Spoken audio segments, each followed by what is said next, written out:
Meus amigos, as forças de defesa de Israel estão em alerta máximo. Israel espera um ataque do Irã nas próximas horas, um ataque pesado. Tudo porque, mais cedo, a região de Al-Bukamal, uma região próxima à fronteira entre a Síria e o Iraque, ocupada pelo Irã, foi bombardeada. Aliás, no caminho, na fronteira entre o Iraque e a Síria, o rio Eufrates pode ser praticamente passado atravessado, sem nenhum problema. Ali quase não há mais água, é onde o rio Eufrates está praticamente seco. E facilitando assim, por exemplo, a passagem de equipamentos do Irã para aquela região de Al-Bukamal. Está aqui no mapa, vou mostrar para vocês. Essa é a região onde se encontram as forças iranianas, Al-Bukamal. Aqui está, Al-Karim e aqui Abu Kamal. Bem, exatamente nessa região onde o Irã tem uma grande força, uma grande base, houve um ataque. O ataque foi relatado mais cedo pelo Jerusalém Post, que disse o seguinte: drones não identificados atacaram áreas sírias controladas pelo regime de Assad e milícias xiitas apoiadas pelo Irã. Na verdade, o Irã tem ocupado essa região, as forças iranianas têm ocupado essa região. Pode ser considerada como milícias, mas são submissas ao exército revolucionário do Irã. No aeroporto de Hamdan, perto da cidade de Al-Bukamal, na região leste de Deir ez-Zor, segundo a emissora de TV Alab Today, afiliada à oposição ao regime de Assad. Antes do ataque, diz o Jerusalém Post, 3 drones foram vistos voando na direção de áreas sob controle das milícias das Forças Democráticas da Síria, de acordo com a Steep News, uma agência de notícias fundada por ativistas e jornalistas sírios. Ao meio-dia, explosões foram ouvidas no aeroporto de Hamdan, ambulâncias foram enviadas para o aeroporto, mas o número de feridos ou mortos é desconhecido. Bem, essa foi a notícia, portanto, mais cedo, e por causa dela, as forças de defesa de Israel estão em alerta máximo. Aqui há uma foto, vou mostrar a vocês, aqui há uma foto do ataque, essa fumaça bastante forte, aí, mostrando que o ataque foi bastante forte, enfim. Bem, por causa exatamente desse ataque, Israel está preparado. Israel não assumiu o ataque àquela região, mas está em alerta máximo. Isso é o que diz o Times of Israel. Israel, diz a matéria, prepara-se para um ataque direto com mísseis de cruzeiro ou drones pelo Irã. Israel está se preparando para um ataque de míssil de cruzeiro direto ou ataque de drones por parte do Irã, em resposta a recentes ataques a bases iranianas que foram atribuídos ao Estado judeu, informou a rádio do Exército de Israel na noite de terça-feira. Ao contrário dos mísseis balísticos, que geralmente voam através de um arco, de um alto arco a caminho do alvo, os mísseis de cruzeiros e drones voam a baixa altitude, dificultando a sua detecção. O relatório citou fontes israelenses anônimas que disseram que a IDF já estava em alerta máximo para a possibilidade de ser atacada e que o Gabinete de Segurança de Israel se reuniria para uma reunião não planejada ontem mesmo, no final da terça-feira, contra um cenário de tensões com a República Islâmica. essa seria a segunda vez, diz o Times of Israel, que a segunda vez no mês, que o Gabinete de Segurança de Alto Nível foi convocado. Em 6 de outubro, seus membros se reuniram em meio a avisos enigmáticos dos líderes israelenses sobre uma crescente ameaça à segurança do Irã. Essa reunião durou quase 6 horas. Bem, a situação está realmente bastante tensa por conta de tudo que vem acontecendo na Síria. Agora, por exemplo, vou trazer daqui a pouco a outra matéria, a Rússia está de posse definitiva da Síria. Bashar al-Assad hoje não passa de um gerente de Vladimir Putin, como é o caso aqui de Maduro na Venezuela. Mas, enfim, a Rússia fechou um acordo hoje com a Turquia, ou melhor, ontem. Erdogan se reuniu com Vladimir Putin em Sochi e lá combinaram, fecharam um acordo para a segurança da Síria. Ou seja, Vladimir Putin e Erdogan conversaram, entraram num acordo de como a Turquia irá administrar aquela chamada tão famosa faixa de segurança. Ou seja, quem decide tudo agora é Vladimir Putin, já que Donald Trump não está mais no pedaço. Mas pode acontecer que esse ataque tenha sido provocado por falsa bandeira, como muitos estão dizendo em Israel. Porque agora que a Rússia, a Turquia, o Irã e as próprias forças de Bashar al-Assad estão todos unidinhos, ou melhor, estão numa boa, já que os curdos, por exemplo, foram jogados para fora de suas cidades, as forças de defesa curdas estão aí perambulando pela Síria e ninguém se importa. Bem, agora pode ser que com essa unidade, sem a presença dos Estados Unidos, essa turma, Rússia, repito, Turquia e Irã, chamem Israel para a briga. E estão fazendo de tudo para provocar. É possível, sim, que esse ataque tenha sido já uma forma de provocação a Israel.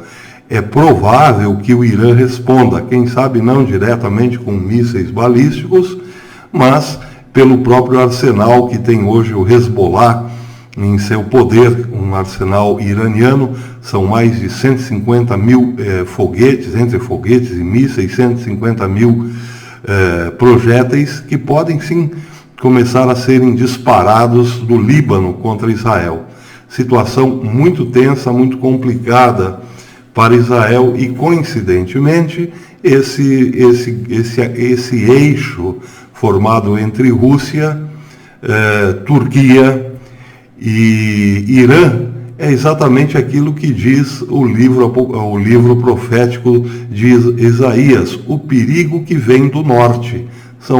Olhando de Jerusalém em direção ao norte, vamos dar em linha reta exatamente na Rússia, passando pela Turquia e pelo Irã, proximidade do Irã. Há quem diga que sim, são esses os atores descritos na profecia de Ezequiel como Gog e Magog.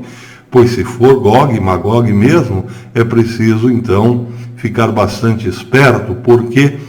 Porque Gog e Magog já está ali, bem pertinho de Israel. E agora, unidinhos, para quem quiser ver, uma aliança que simplesmente tomou conta da Síria. Vejam essa matéria. Rússia e Turquia enviarão patrulhas conjuntas no nordeste da Síria para garantir a retirada das milícias curdas da região, em um acordo que o presidente Recep Tayyip Erdogan chamou de histórico.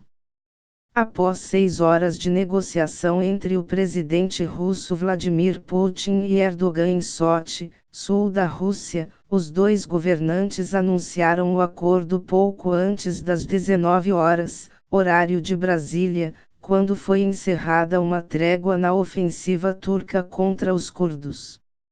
Erdogan disse que o acordo com a Rússia, um parceiro do governo sírio, cobre os setores do nordeste daquele país, onde a ofensiva de Ankara contra as unidades de proteção popular curda, YPG, estava ocorrendo.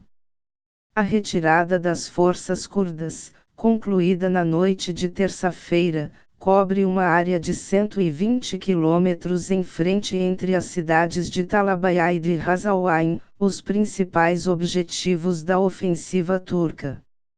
Quanto à faixa de fronteira leste e oeste deste setor, os curdos devem se retirar dele dentro de 150 horas a partir de 23 de outubro às 9 horas GMT, acrescentou Erdogan. A partir desse meio-dia da quarta-feira, a polícia militar russa e os guardas de fronteira da Síria facilitarão a remoção dos combatentes curdos e suas armas a 30 quilômetros da fronteira, fora da área. De fato, a Turquia e a Rússia controlarão a maior parte da fronteira entre a Turquia e a Síria. Essas decisões, na minha opinião, muito importantes, decisivas, permitirão resolver uma situação muito tensa, disse Putin em entrevista coletiva com Erdogan. Com o presidente Putin, chegamos a um acordo histórico para a luta contra o terrorismo, a integridade territorial e a unidade política na Síria, bem como para o retorno de refugiados, disse Erdogan. Antes da reunião com Putin, Erdogan havia descartado prolongar a trégua no norte da Síria e ameaçava uma ofensiva mais intensa contra os curdos se eles não abandonassem a região nas próximas horas. Redhur Jalil, um dos comandantes das Forças Democráticas da Síria, SDS, dominado por milícias curdas, havia dito à AFP que eles cumpriram totalmente as condições do cessar-fogo e removerão seus combatentes da zona de operações militares. Pois é, a matéria indica exatamente isso. O poderoso chefão, o dono da Síria, é ninguém mais, ninguém menos do que Vladimir Putin. O eixo Turquia, Irã e Rússia está mandando na Síria. E vejam bem, isso só é possível com a retirada dos Estados Unidos. Lembrando mais uma vez o livro profético de Ezequiel, o que chama a atenção nesse livro é que esses inimigos, Gog e Magog, se reúnem para atacar Israel e não há nenhuma defesa, nenhuma nação a defender Israel. Daí porque muitos estudiosos da Bíblia sempre se perguntaram, mas afinal, por que os Estados Unidos estão ausentes nesta defesa de Israel? Bem, se essa é a profecia, ou se isso que está acontecendo se refere à profecia, agora nós simplesmente sabemos por que os Estados Unidos não estão lá para defender Israel. Os Estados Unidos, de certo modo, está dando caminho livre a Gog e Magog, vamos dizer assim. Uma história que começou com Barack Obama e está sendo complementada agora com Donald Trump. Começou com Barack Obama para levar o conflito à região, a desestabilização total da região. Quando chegou na Síria, com a formação do ISIS, quando Barack Obama chegou na Síria, a Síria recorreu, naturalmente, ao seu aliado, Vladimir Putin. E aí entraram todos esses atores na Síria. Rússia, Turquia, Irã, enfim, o Hezbollah, o ISIS estava lá. Só quem combateu o ISIS, na verdade, foram os curdos, porque era uma linha de frente. E os Estados Unidos, que criaram toda a confusão, ao invés de resolver a confusão, simplesmente agora abandonaram o terreno. E isso, para bom entendedor, quer dizer o seguinte: o complemento de uma política. Porque se não fosse o complemento, os Estados Unidos ficariam até o fim para limpar o erro que eles mesmos cometeram ao criar o ISIS e ao colocá-lo lá. Muita gente torce o nariz e diz: isso é um problema de Barack Obama. Negativo. Barack Obama não agiu como Barack Obama, agiu como presidente dos Estados Unidos. Natural que outro presidente dos Estados Unidos, em nome do seu país, resolvesse o problema criado pelo seu país, independente desse ou daquele presidente. Era uma política de Estado, a política de Estado mal feita deveria ser consertada por outra política de Estado. A retirada de Donald Trump simplesmente agravou o problema. Há quem diga, lá no Oriente Médio, jornalistas do Oriente Médio, muitos já estão dizendo que aquelas forças do ISIS, que na verdade a maior parte deles não lutava por nenhum princípio religioso, mas sim porque eram simplesmente mercenários, já passaram para o lado da Turquia. Muitos estão soltos, o próprio presidente Donald Trump confirmou que 100 ISIS estavam em liberdade, estão dizendo que esses ISIS em liberdade agora já trabalham com a Turquia, para a Turquia. Trabalham por dinheiro, evidentemente. Agora farão o quê? Atacarão os curdos? É provável. Os curdos já deixaram a zona de suas casas, de suas cidades, enfim, vão se espalhar pela região, talvez mais para dentro da Síria, quem sabe irão até mesmo a Israel, pedir abrigo em Israel, tudo é possível, ou então retornarão para o Irã, ou melhor, para o Iraque, podem ser atacados aí por esses mercenários do ISIS, como vingança. Porque Erdogan também, vamos combinar, ele quer mesmo se livrar dos curdos de modo definitivo.